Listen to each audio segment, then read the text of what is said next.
Чим займається мама в 11:30 ночі? Правильно, наповнює адвент-календар.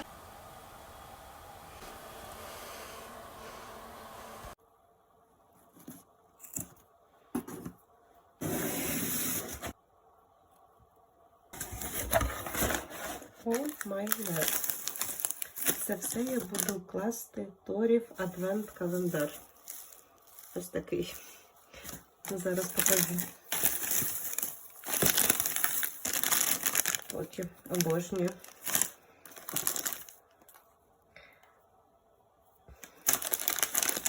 О, це моє.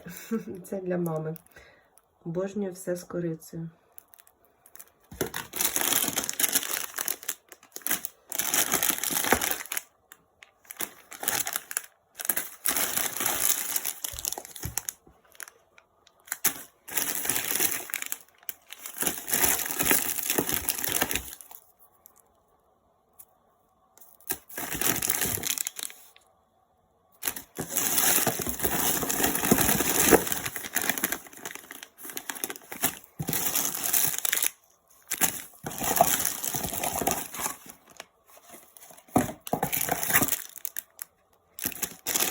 Ось багато всього.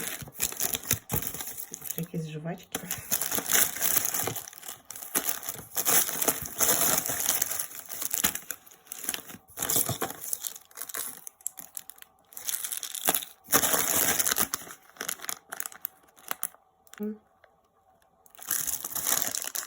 Ще одна.